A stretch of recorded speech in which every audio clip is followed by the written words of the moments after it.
Ano pong problema? Simula pa nung mag-usap kayo ni Tito Noah sa resto, lagi na lang po kayo may iniisip. Hindi pa rin po ba kayo okay? Hindi. Tungkol ito sa tatay mo. Po? Bakit po, Nay? Ano po nangyari kay tatay? Andito sila. Sila ni Jessica. Talaga po, Nay? Bumalik na po si tatay?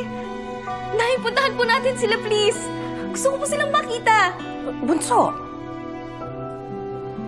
Sorry po, Nay. Hindi ko lang po kasi mapigilan sarili ko kasi ito na po yung matagal kong gusto, yung matagal ko na pong pinagpe-pray. Yung makita ko na po si tatay. Nay, huwag po kayong mag-worry. Secret lang po natin to. Hindi po natin ipapaalam kila ate at kuya.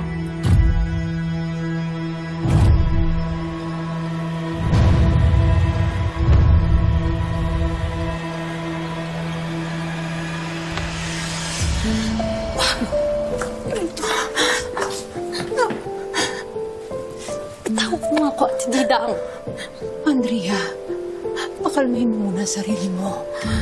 Dahil pag sumugod ka ng galit ka, magkakagulo na naman kayo.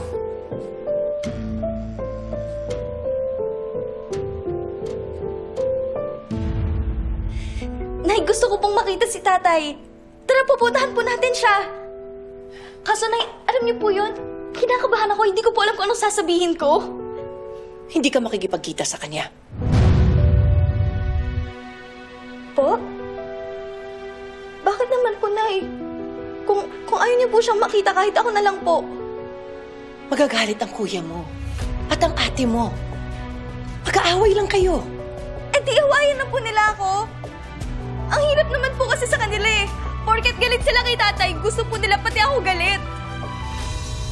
Anak, naintindihan ko naman yung nararamdaman mo sa tatay mo. Yung longing mo, ramdam ko yun. Pero hahayaan mo ba na talikuran mo yung mga kapatid mo? Para sa kanya? Yung kuya mo, yung ate mo, buong buhay mo silang nakakasama. Pero yung tatay mo, hindi mo pa nakikilala ng personal. Nay, gusto ko lang naman pong kamustahin si tatay. Nag-worry lang naman po ako sa kanya eh. Paano po kung nahihirapan na siya dahil sa paralysis niya? Nay, kailangan ko po ba talagang mamili between tatay tsaka kila ate at kuya? Hindi dapat. Pero sa ngayon, kailangan. Ang unfair naman na, Nay eh.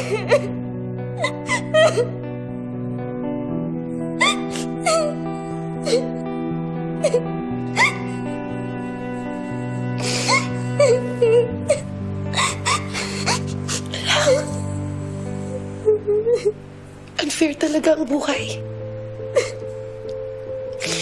Tanggapin na lang natin na may sarili-sarili na tayong pamilya. Kahit nandito na ang tatay mo. Anak, hindi na siya parte ng buhay natin.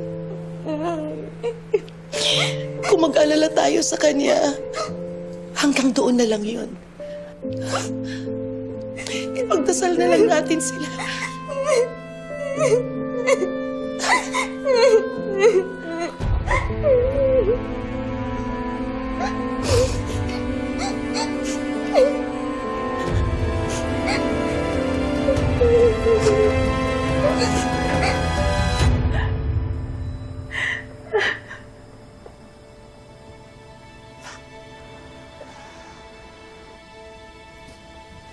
Ba't umiyak?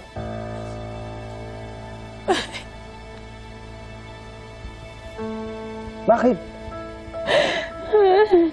Ano meron? Dito na naman sa Pilipinas yung tatay ni Colleen. Ano?